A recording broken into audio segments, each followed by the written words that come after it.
Yeah, so in gauge theory, we saw that we are dealing with a map. We have a field that takes values in X, and the field that M is space-time. And yeah, so I just with gauge transformations correspond to some action, some rotation in this internal manifold that could be defined at every point. The point is that we're going to define a theory that at the end of the day will associate local gauge transformations, point by point gauge transformations are going to be unphysical. All right. So we said that to define such a theory, we need to even write down an action for a theory where the field phi takes value in some group manifold. You need to define derivative. And now to define derivative, you should have a rule that compares vectors at this point with vectors at the other point. Such a rule is called a connection, right? It will tell you what, and so here's your surface, right? Here is what you define to be angle 0 at this point, x. And then at this point, x, y, you have to decide what would be the angle 0, right? So that rule will be, so here is the angle 0 here. That rule will define for you a connection. Once you have a connection, now you could define a notion of derivative, right? Now, parallel transport is the statement that given a connection, you can pull the field configuration from here to here without changing it, right? So that is when the rule will tell you what does it mean to go from theta equals 0 to theta equals 0. That's called parallel transport. Now, if you went from here to from x to y using this identification, this connection, and ended up here, this is how much your covariant derivative is. Right? So 0 covariant derivative is the statement that you haven't you have parallel transport. So if your field is if you have your gauge group is SUN, now to parallel transport from point X to X prime, you'll need this bilocal object, right? Which is a matrix, right? But it depends on 2 points in space-time. Now, if you take X and X prime nearby, that's what we would like to do to define a derivative. What you end up with is a notion of a covariant derivative where in the limit, this bilocal thing, in the limit that these two guys are very, very close, looks like some degree of freedom that sits on the interval that connects them. That's going to be important in a bit, right? Of course, it will carry, it's a vector because on the manifold, because it will depend on whether you're going from X to Y, you'll have to choose a space-time direction to move in it. So that this object you define will carry that index, right? So it's a vector field. Because the derivative would be n mu del mu. You'll have to pick a vector n mu in your space-time to do this. So that's what your gauge field is. And in general, in this language, it's a matrix, right? Because your charged matter is a vector. All right. Now, a little bit of Lie algebra to remind you what the Lie algebra structure is. So this G is that internal manifold we were talking about. That's Lie group. And there's a tangent space that lives at each point on this. This is the field manifold. And that is the generators on this tangent space. These are the Lie algebra generators, right? We talked about their normalization. We saw that when the matrices are fundamental representation matrices, this is the correct normalization.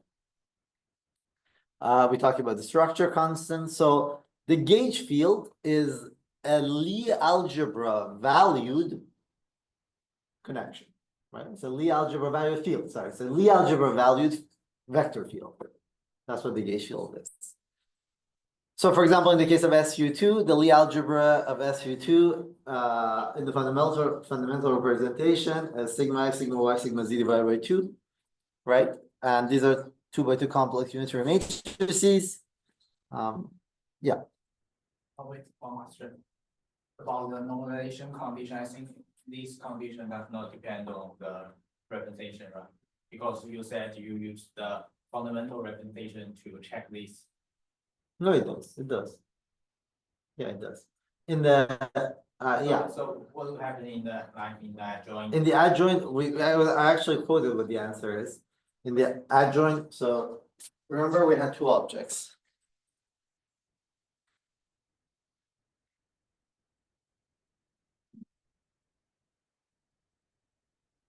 The one thing that we defined was I think here I'm calling them lambdas, but I was calling them BBs, right? So this is what I call TAB.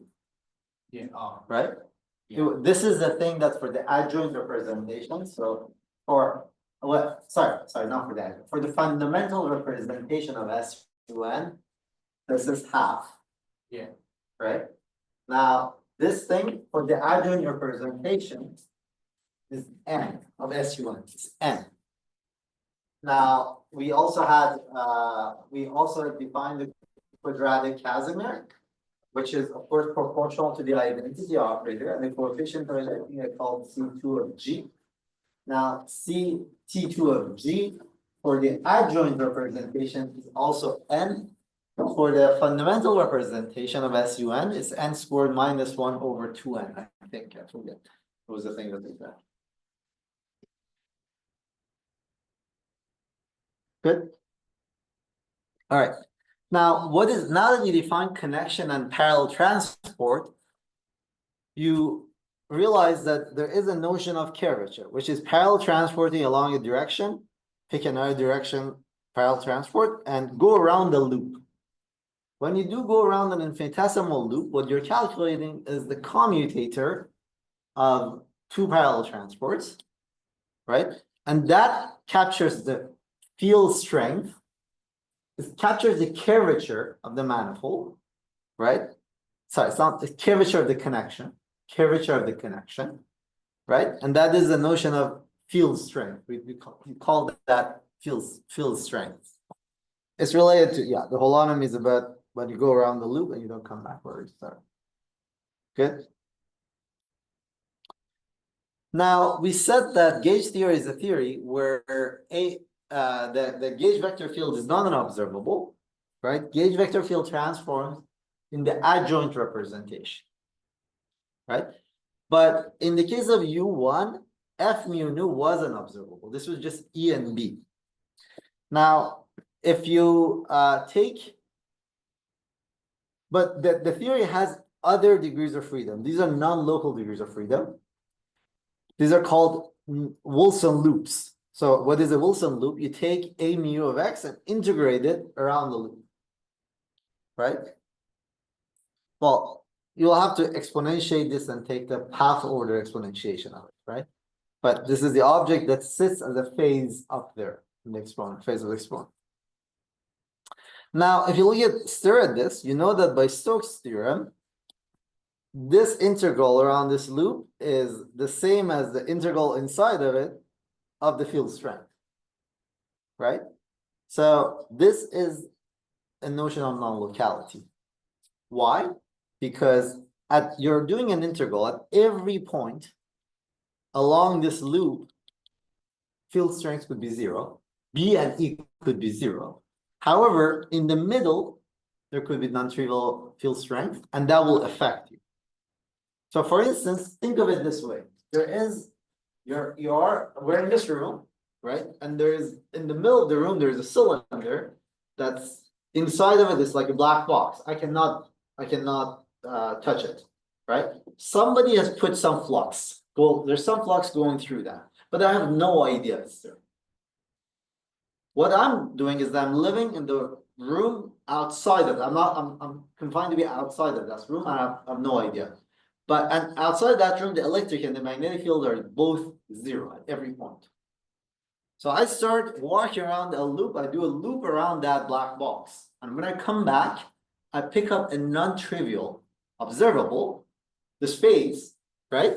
Because of that magnetic flux, right? So that is a non-local observable because it depends on something where I integrated something, but at every point there was no electric or magnetic field. But when I went around it, it depends on something that was not at every point, not a point on the loop that I integrated. So this is not locality. It's topological. Do you know why it's topological? Why is this topological? There is a monodromy. There's another, but like, what does it mean to say this is topological?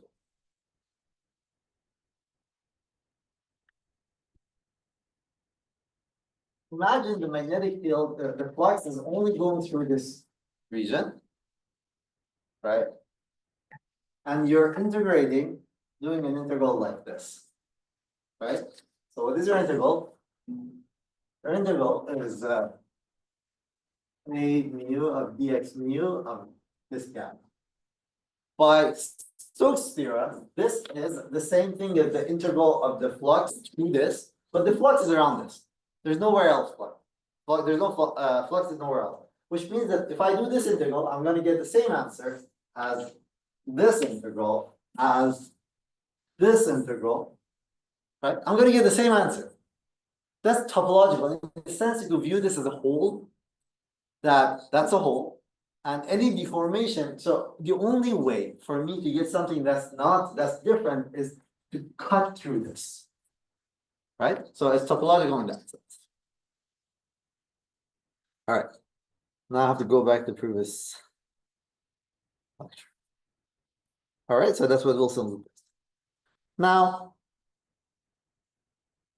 the fact that this is an observable is not just some pure abstraction, it's an important observable, even in electrodynamics. So consider the double slit experiment.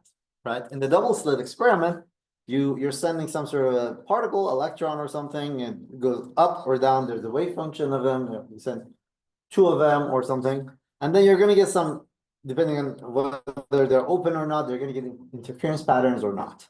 Right? Now, if this is a charged particle, if you don't have any magnetic field, nothing changes. But if it is a charged particle and there's a magnetic flux that goes in the perpendicular direction, sticks out of this board. Now this is a Wilson loop. So there will be an extra phase that will depend on the value of the flux that goes through that. Right? This is the so-called Aharonov-Bohm effect. Right? This is non-zero, and this is the geometric phase that was being discussed actually, as Duncan was discussing. The geometric phase has a longer story. Good. You know what that geometricness has to do with?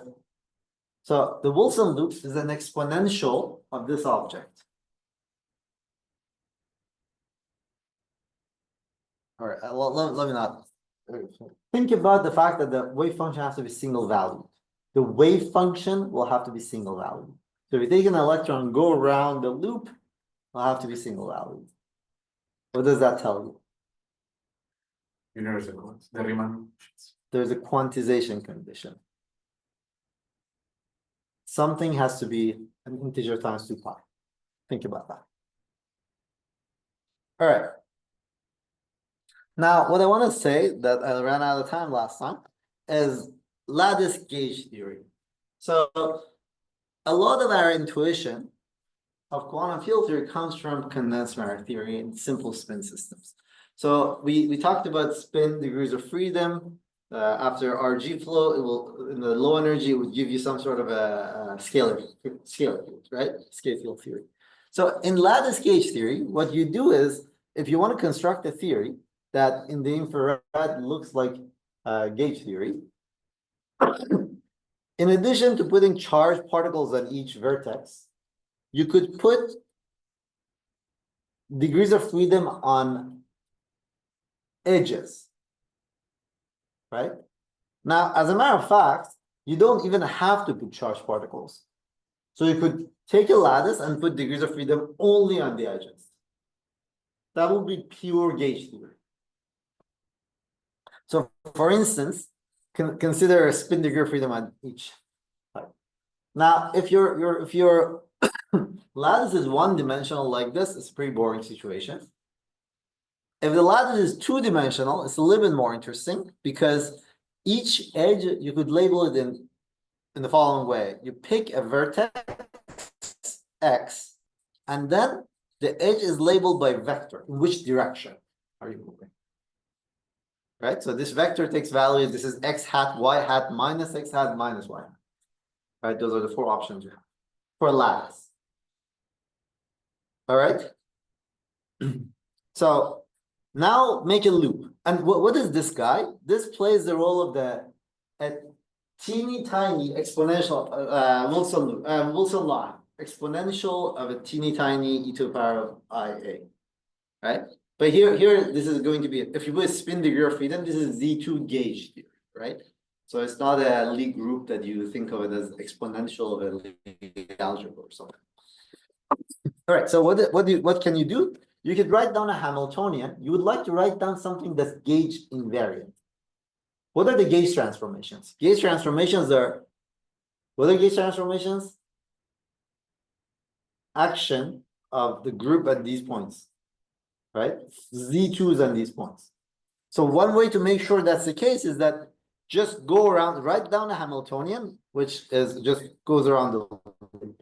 So how does one of these edges transform under a gauge transformation? Exactly the way that the Wilson loop would, Wilson line would. This degree of freedom that I called, so here's yeah, so this is the alpha direction. Sigma of X and alpha. It would, the gauge degrees of freedom are acting on sides, right? It would transform by ux on this type, this way, this side, and uy dagger on this side. And that's exactly what a Wilson loop would do, right? So exponentiated thing, the side exponentiated, right? So it would transform. It would transform this way. After all, it's just a connection. All right. This Hamiltonian associates to every plaquette, which is a fundamental loop of a 2D lattice, right? A term. And you could just sum over all such plaquettes. Good.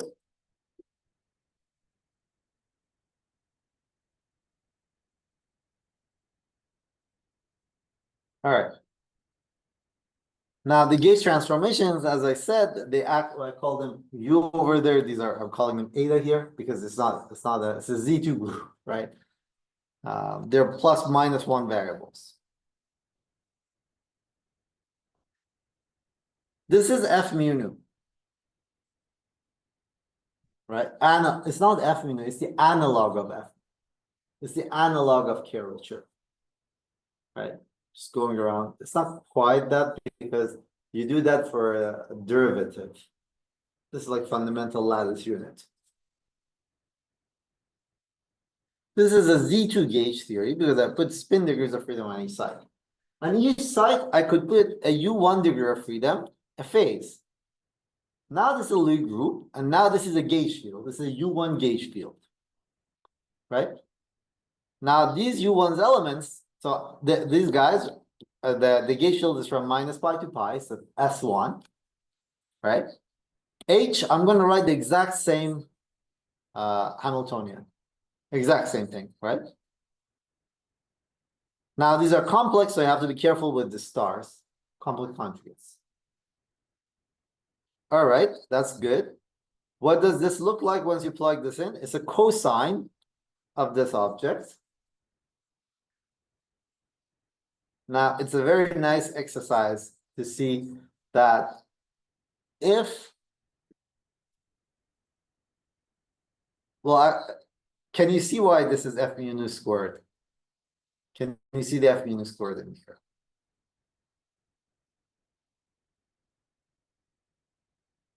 So this is X and alpha, and this is X plus alpha and beta. This means that take a derivative in the alpha direction, right? And look at this was the beta component, and this is the, sorry. No, that's right. That's the, how did I, what's my notation?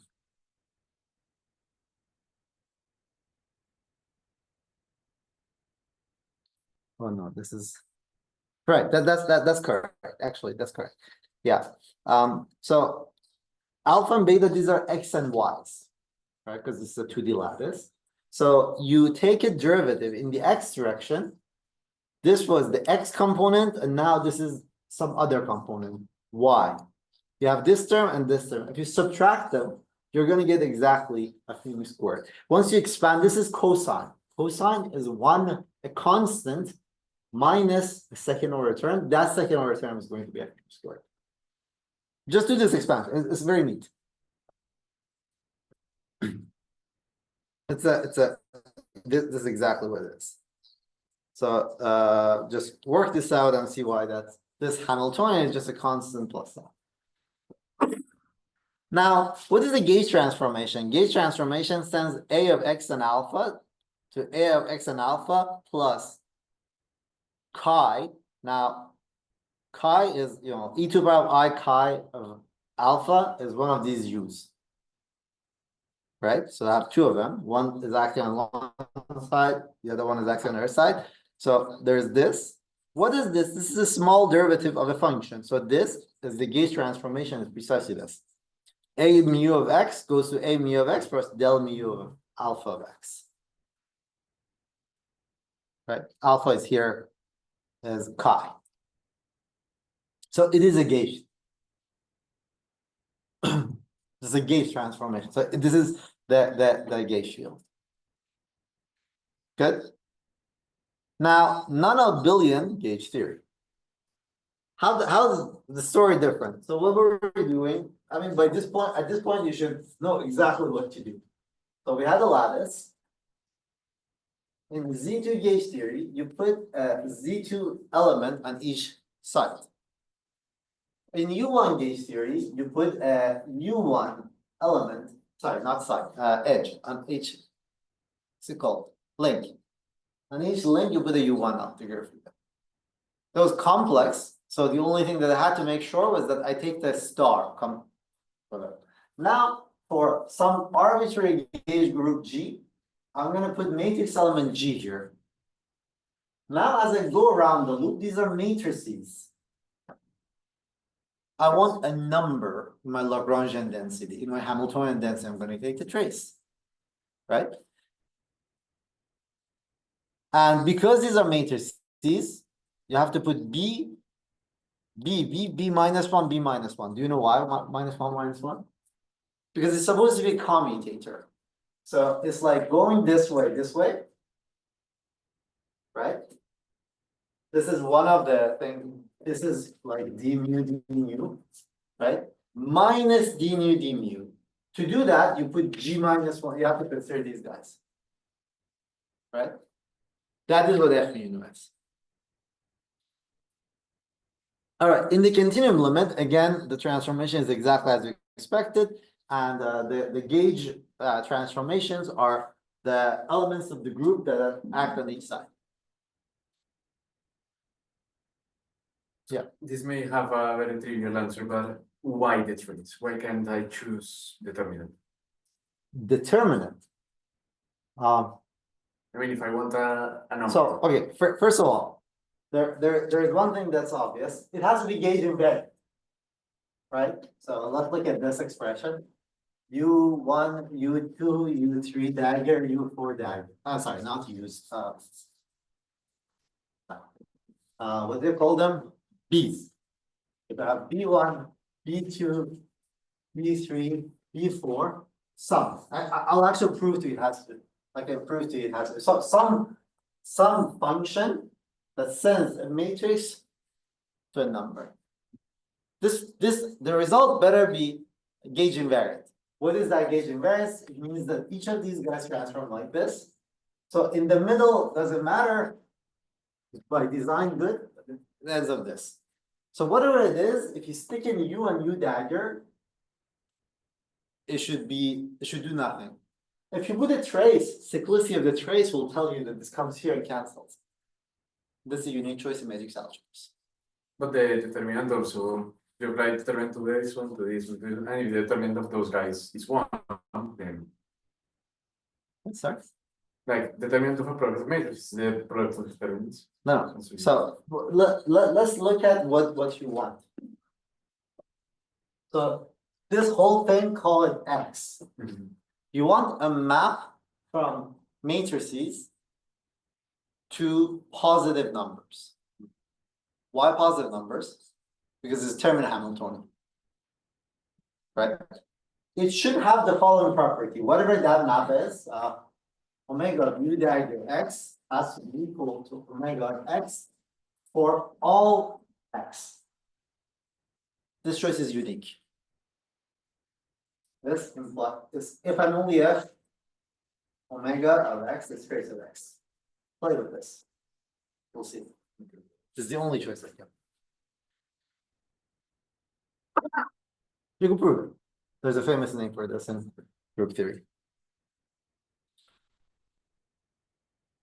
All right.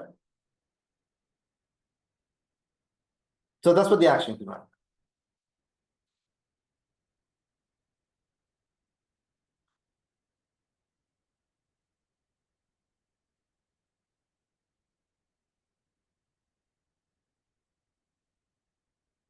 There's another name for.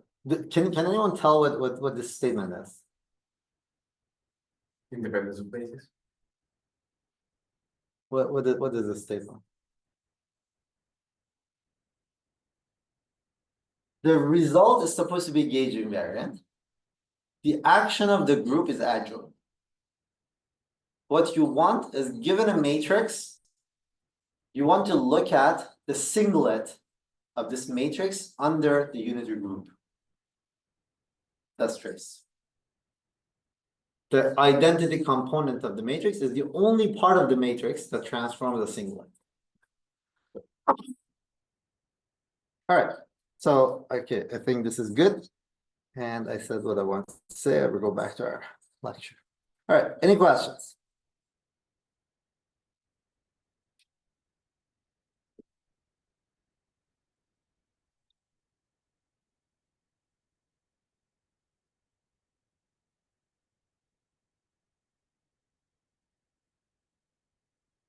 So in the remainder of this lecture, what we're going to do is, well, actually, I said this before. What we're going to do is that we define the Yang-Mills theory. I'm going to define it again, and then start quantization of Yang-Mills theory. Yang-Mills theory is non-abelian gauge, pure gauge theory. We're going to start the quantization. Okay? So recall that the action for gauge theory with gauge group G in some representation R, where the algebra generators a TA is this. So what you are dealing with are Lie algebra valued gauge field and field strength. So here's Lie algebra valued field strength and gauge field. I put this A as A, but you should keep in mind A runs from 1 to the dimensionality of the group, right? So if you're working with SU2, this A runs from 1 to 3, sigma X, sigma Y, sigma Z. This is a matrix. Even though I write this TA, don't get confused, right? This is a matrix. I'm not gonna write the IJs.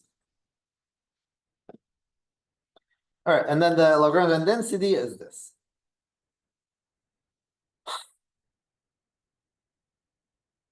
Now, all right, let's take this Lagrangian density and expand it. We're gonna try to see what it looks like.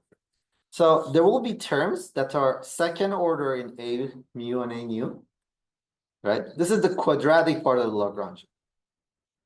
Because remember that F mu nu was a covariant derivative, so there was a part that was del mu of A nu, but then there is a term which has a connection, right? Which is what order?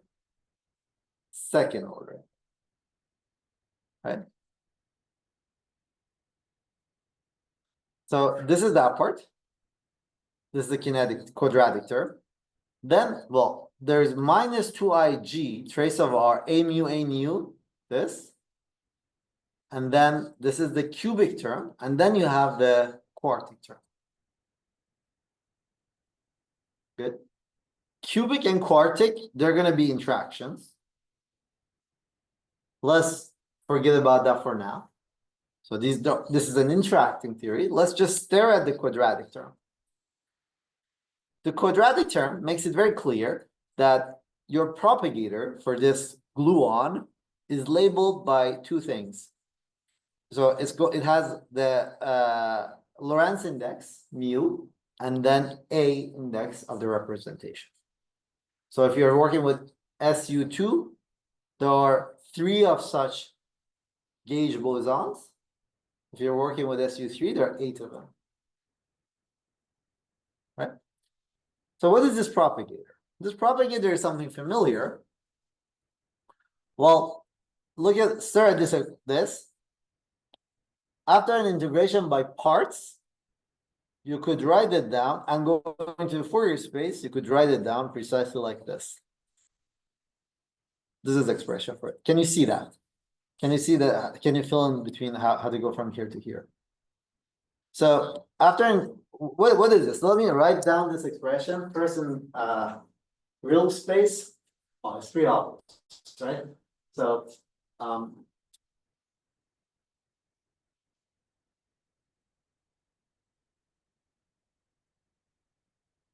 what are we working with? We have del mu, a mu. What is it? Del mu, a mu minus del mu, a mu, del mu, a. Right? If you do integration by parts here, you're going to get a structure that looks like this. A mu, a mu. If you do integration by parts on this, you're going to end up with del squared of a del mu. That's what you're going to get. Now it's pretty obvious what the propagator is. The propagator is the inverse of this guy. Now stare at that expression. Right? That's what the propagator is. Now this is a propagator in arc C gauge. Right? That means that I've already added a C-dependent term here. I explained this term in the past. I'm going to explain it again. But hopefully this is familiar from the arc C gauge that you've seen before. We're going to derive that term, where it comes from. We're going to see that. Do you remember? Does anyone remember how it came about? So it was a gauge fixing. What was the gauge fixing that we were doing? So C equals 0 is the Landau gauge and C equals 1 is the Feynman gauge. What were we gauge fixing? Gauge fixing the modes. I mean, tell me your gauge condition. 1 to C squared times del mu. 1/2 C squared. Del mu. But C goes down. Yeah, 1/C. And that's squared. The del mu A squared. We're gonna write that. But it's pure gauge. C is just to make the gauge dependent piece manifest. All right, so what we do in this half an hour that remains, it will be a trick that's called Fadeev-Poppov. It's a bunch of identities I'm gonna do. It's very important that you follow the line of logic. You see it once and learn it, and then it will make sense. But if you get confused, there are a whole bunch of tricks. So I'm going to try to go through them one by one. Before going through the tricks, and then the end result is going to be, we're going to end up with a Lagrangian density with a whole bunch of terms in it. And the point of going through Fadeev-Poppov is to know where these terms come from. Right? It's a very smart way of dealing with the non-abelian gauge theory. So we're doing a path integral over the space of all gauge field configurations.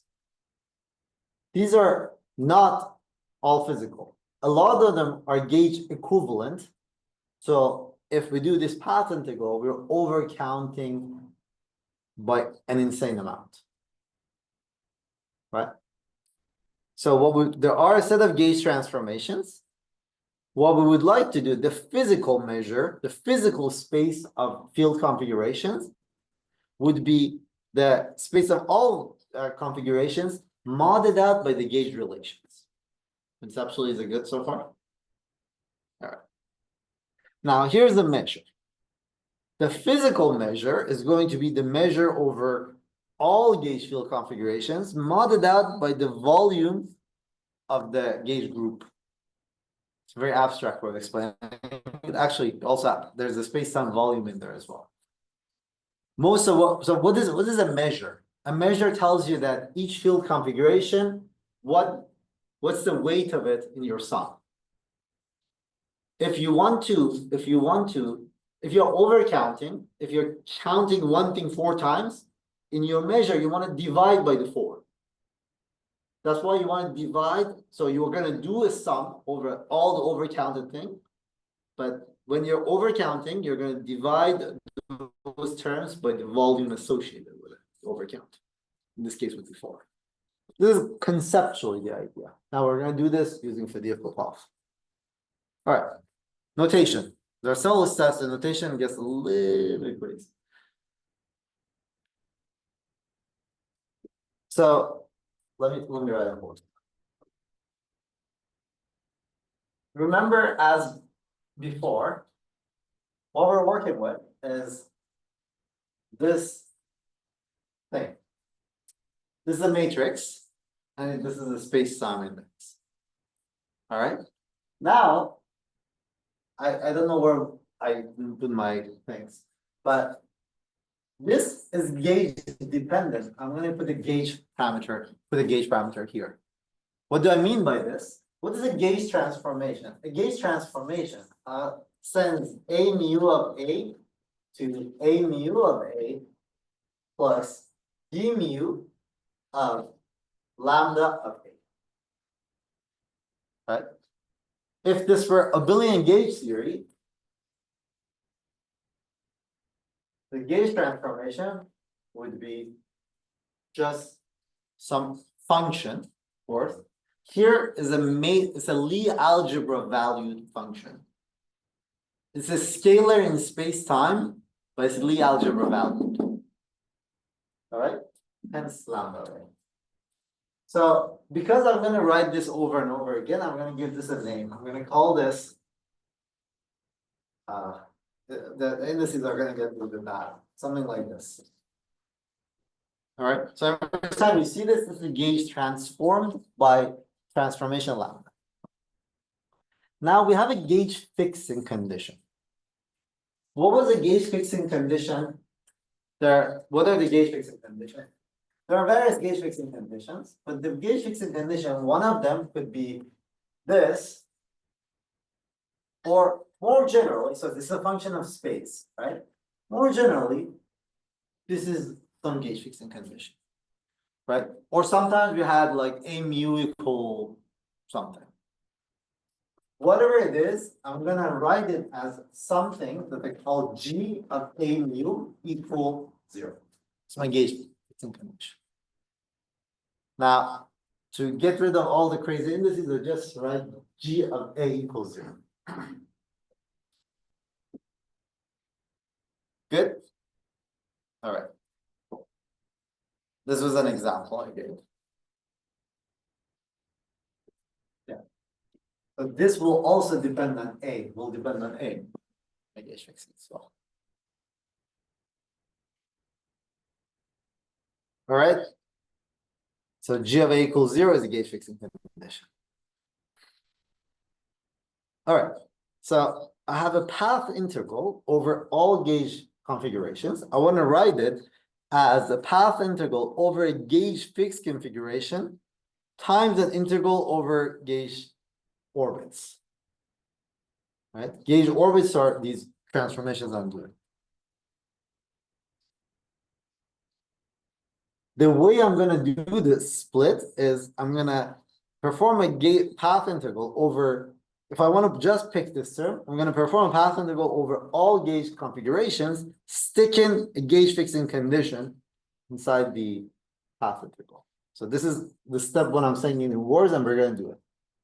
All right. Step one, so step one is a way of splitting the path integral into one gauge fixed thing times the gauge orbit stuff. This is step one.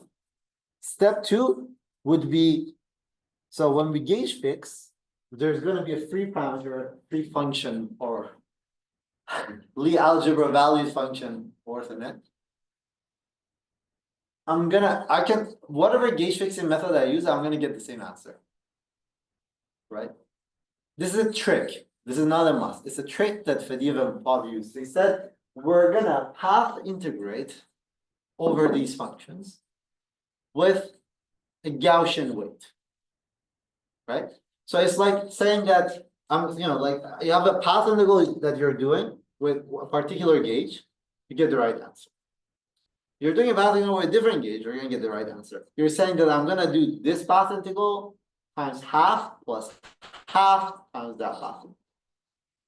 You're saying that I'm gonna do a path integral with gauge omega with the Gaussian weight, Gaussian probability. When you integrate over it, it's gonna be all equal. It's a probability measure. Right? The result of this step is precisely what will give you the RCC gauge. This Gaussian weighted gauge is what gives you the RCC gauge. In abelian case, in the non-abelian case, the result of all of this will give you an extra term that we're going to interpret as ghost. It's absent in QED and absent in U1 gauge theory, abelian gauge theory, is purely due to non-abelianness of the group. We're going to derive it and see what it is. All right. So I'm just structurally telling you what we're going to do before throwing you inside the equations. So two ingredients you're going to see once you do this. You're going to see that there will be an RCC gauge coming out in your Lagrangian density. And then you're going to see some things we call ghosts. They come out only because to take care of a particular term inside the path integral that's only present for non-abelian gauges. All right, so here it is. But again, I'm going to try to build up towards it. There's a functional identity I'm going to try to build up towards. Consider the trivial identity. One is integral of d lambda del lambda. Now, if you have a function of lambda, g of lambda, this can be written this way. Now imagine instead of a single lambda, you have a vector worth of lambdas, lots of them. Now what you could do is this g of lambda is like a matrix or a function that sends a bunch of vectors to another vector. So it's like a matrix. Think of it as a matrix. If it's linear, it's a matrix. It need not be a matrix, right? If it's linear, it's a matrix. Under this transformation, what replaces the derivative is the determinant of that g. Sorry. Yeah, these are matrix elements. Determinant of the g with respect to lambda.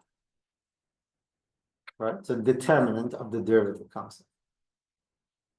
In the continuum limit, what you're dealing with is 1 is equal to path integral over some field lambda of x, where you have delta of g of some function g of a of lambda is a function of lambda. Right? So for this to be 1, you have to take the derivative d lambda. This is a functional derivative of ga lambda inside the determinant. This is the extra term that will survive, do something non-trivial in non-abelian gauge theory that will give us scopes. This extra determinant. It's the result of the gauge change of variables. We'll see that. So just to do this very slowly, imagine so what is g of a lambda in the case of gauge theory? U1 gauge theory. It's del mu of a lambda mu minus omega. I have to take the derivative of this guy. This is a function of lambda with respect to lambda. So this term is not dependent on lambda, it drops out, right? So, but this is, let me just write the whole thing. So it's dd lambda. This is a functional derivative of del mu of a mu plus half del mu of lambda. Okay, because this is a lambda. The only lambda dependence is in this term. So this is 1 over e Laplacian. There is the determinant of 1 over e Laplacian. If it's a functional derivative, shouldn't there be a delta? Delta, what is delta? Delta, like. No, this is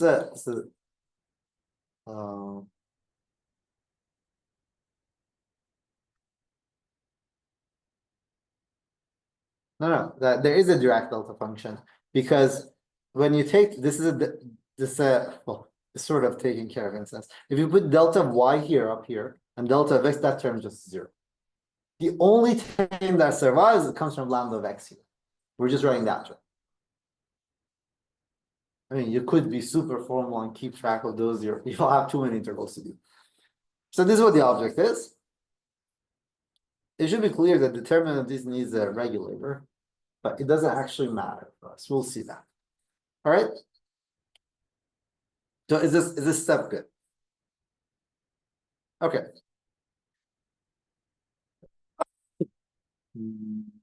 That is, I don't care about that. Let's see. I think I'm missing a slide. I'm missing a slide. Wait a second. Oh, I'm missing a slide. Sorry. Let me do this on the. No, I'm not missing a slide. So here's what it is. You have to do d of a e to the power of is. Actually, yeah, I remember what I was trying to do here. So you saw what this determinant is in the gauge theory, and U1 gauge theory. Let's look at the same determinant for a non-abelian gauge theory. So you have g of a of lambda that you have to take a derivative with respect to. So let's do this on the board. So this is what it is. So you have the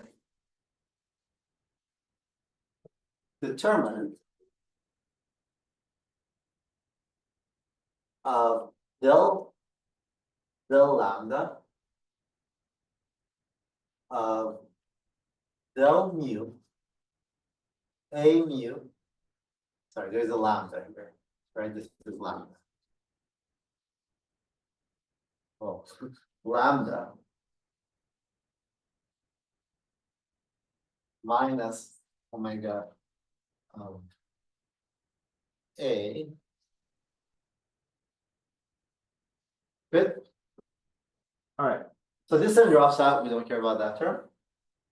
What is this? This is del lambda. So I'm just focusing on this term. Del lambda del mu of a mu plus ig or 1 over ig. No, 1 over ig.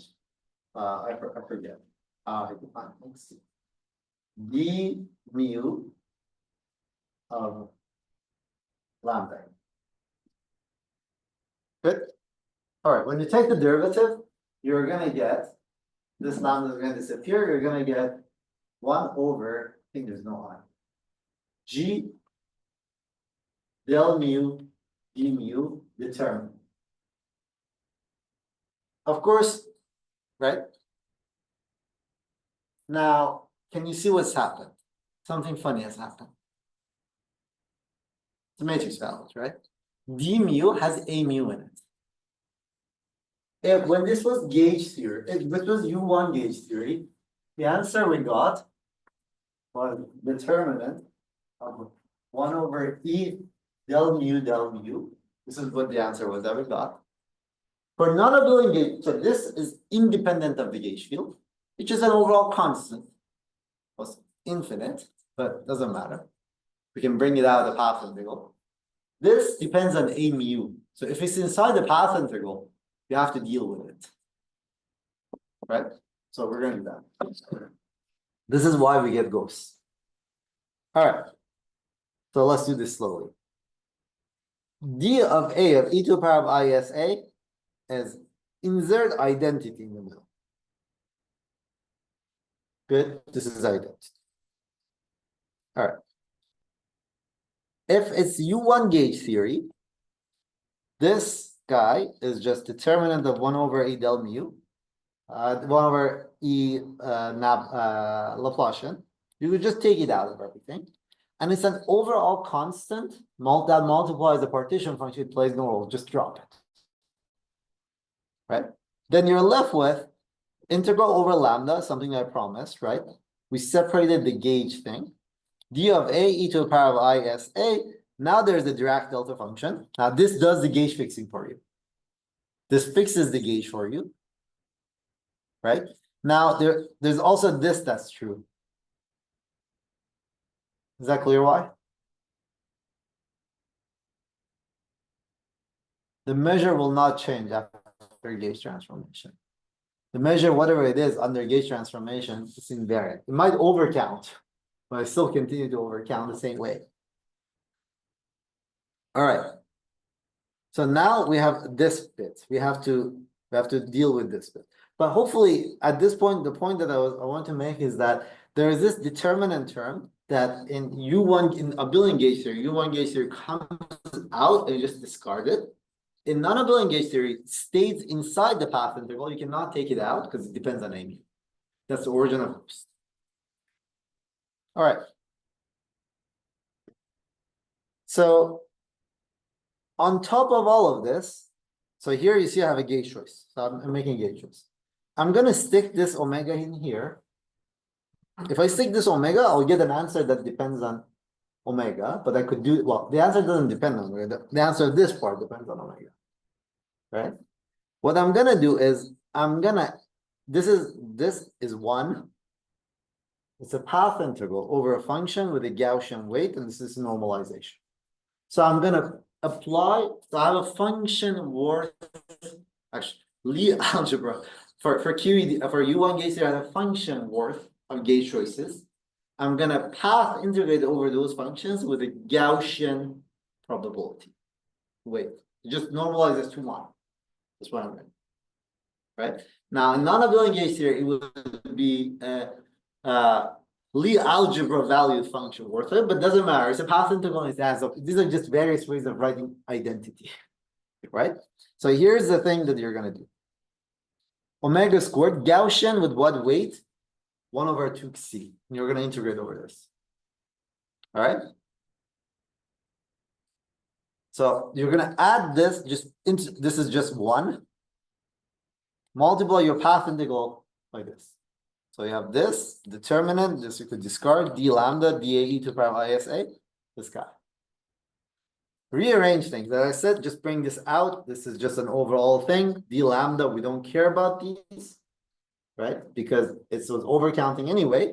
What you're left with is an integral over d of a e to the power of ISA, this extra term. Do you see where this extra term comes from? Right? Yeah, you just do the path integral over omega. This is precisely the RCC gauge. So at this point, Fadeev-Poppov, what does it give you? Fadeev-Poppov will tell you that you could do the path integral for U1 gauge theory or abelian gauge theory up to a bunch of constants. Discard all those constants. Everything could be done by adding this extra term to your Lagrangian density and do it in path integral. Notice that this C again is a gauge choice. It's a freedom I have. I could pick these weights differently, right?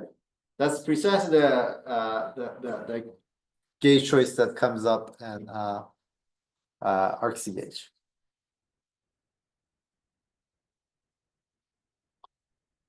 Good.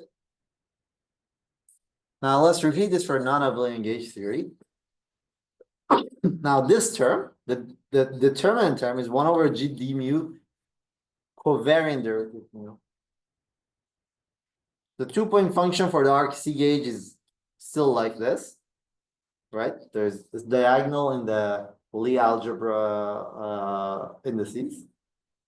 So the propagator for gluons, the gluons are the propagators of diagonal. type 1 gluon as it propagates cannot turn spontaneously to type 2 gluon, right? All right, so that's the propagator part. Now, sorry, if you repeat this for the non-abelian gauge theory, you discard these unimportant pieces. So what are you left with? Let me write on the board. What you're left with? You're left with E of A mu of A, e to the power of I S A minus this I to the 4 of X, 1 over C del mu A squared times the determinant of 1 over G del mu d mu. Good. Which I can write down. Forget. I think I put an I or not. I don't know.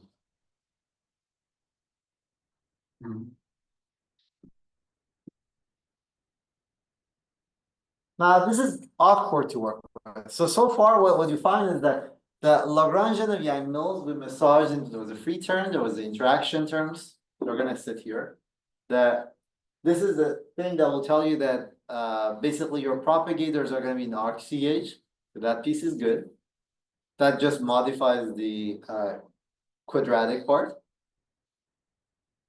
Now, how do we deal with this? This is super annoying.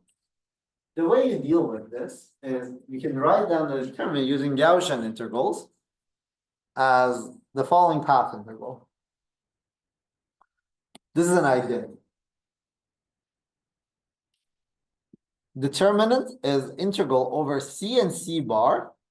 C and C bar are anti-commuting fields. E to the power of I d4 of C bar, something in the middle. Do you see where this comes from? The trace of the.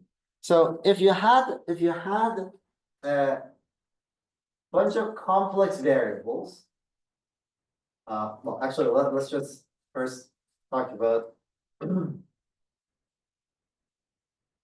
a bunch of complex variables. So X is a vector. Yeah, okay, I'm gonna do it this way. X is a vector. Okay, X dagger, and then some matrix in the middle. These are complex elements. So these are complex vectors. If I do integral of I over I of dxi dxi star, what is this? This is determinant of this minus a minus half.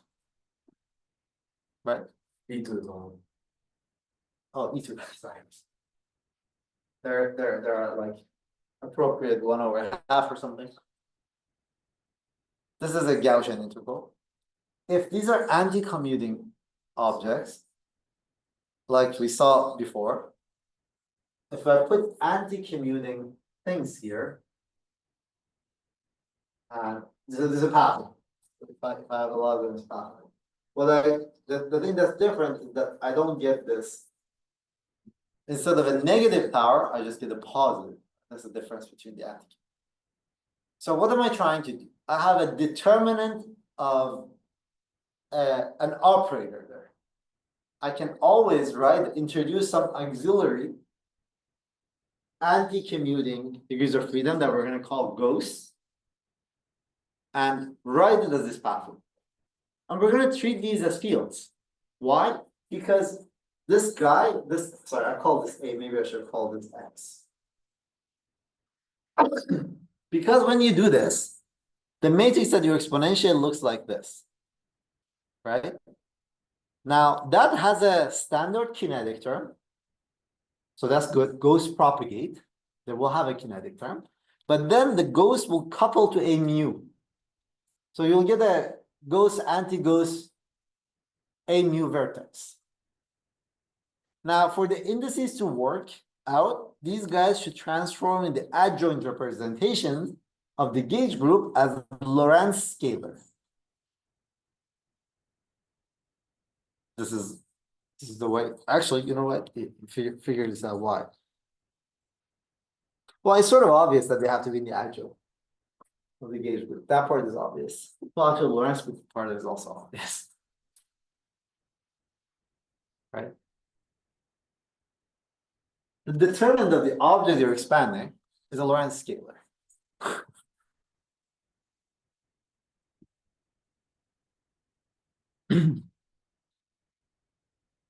All right. So this is the action of the ghost. People often eat a factor of G, depending on the convention. So these are the these are the so-called Fadeev-Poppov ghosts. What are their role? The role is to represent that determinant, the change of variables, right? And another way of saying that is that they are making sure that unitarity is in one piece. If the ghosts were not there, so when the ghosts are there, what's going to happen? These guys talk to the AMU field, right? So you're going to have a bunch of Feynman diagrams, and some AMUs talk to these ghosts. Ghosts can never be external lengths, right? They're just inside the diagram. If you didn't know, if you discarded this AMU, it's like all those diagrams with these ghosts, you're discarding those. Right? There are a bunch of processes that you're not taking into account. There are a bunch of terms in your Feynman diagrams that you're not taking into account. That violates unitarity, right? So they're just trying to make sure that probabilities are conserved. They're just trying to make sure, that's their role. So they're just a mathematical construct. 100%. But this tool, it was introduced in Fadeev-Poppov, it's all over the place in physics. The idea of having a determinant of an operator being represented as a path integral over anti-commuting variables and 1 over determinant as a path integral over commuting variables is all over the place. Physics. Gaussian integrals is what physicists are good at. They use it over and over and over again. Because why? Because we could do them. There's not much we could do. Gaussian integrals you can. All right, so what's the propagator for ghosts? We know that all the other propagator, right? The other propagator is we wrote it down for the gauge field. So in terms of Feynman diagrams, here's what here's the propagator for ghosts.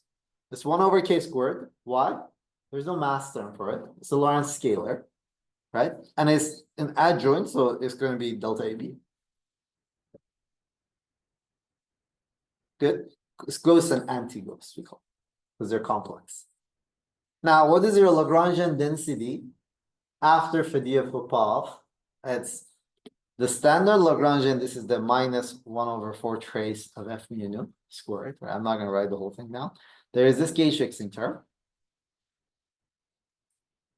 Oh, sorry. This is if you have matter fields, this is how they will couple. Massive fermions will couple this way, right? To your non-abelian gauge theory. And then you're going to have the ghost that looks like this.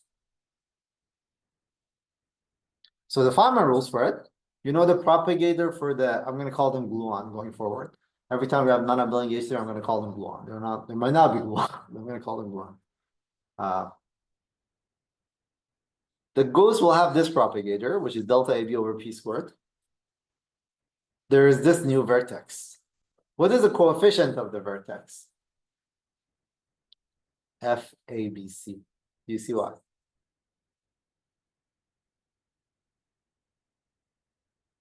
Think about that. As well as the fact that it's an adjoint percentage. All right. Oh, we're out of time. So good summary. So in QED, we fixed RC gauge by adding this term by hand.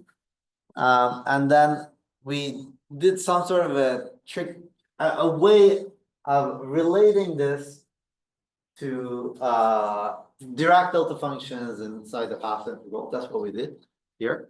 We often do that in quantization of non-abelian gauge theory, and by there's an averaging trick that we use. And one thing that was important in Fadeev-Poppov was there was this determinant that depended on a mu, it came out of change of variables.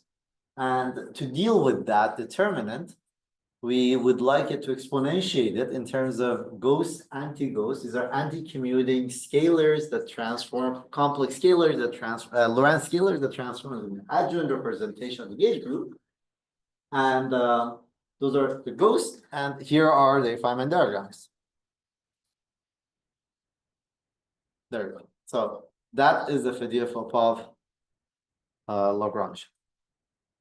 Are there any questions? So what can you have Fadeev-Poppov in abelian gauge series? Oh, sorry. Can you have ghost anti-ghost in abelian gauge theory? In abelian gauge theory, what did you find? You instead of determining, well, what you found was this. We found del mu. By the same trick, if we drive it as ghost anti-ghost, e2 power minus ghost anti-ghost, right? The all the appropriate. But what is the issue? It's not coupled to the gauge field. So why include it? It's like a bunch of particles that never talk to anybody. So just drop it. That is the physics of what it meant to say you can take it out of the path integral and drop it. Because why? Because they can never be external legs. These are not physical degrees. There is no way to avoiding ghosts. No. Well, you saw the origin of it. What does it mean? Do you have another way? Well, any other way of doing it would correspond to another way of incorporating that determinant, which is equivalent to these Gaussian integrals. So you might be thinking you're avoiding ghosts, but you are representing it somehow. I mean, that determinant is not going to go away. Wow.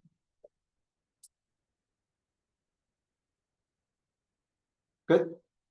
All right. Are there any questions?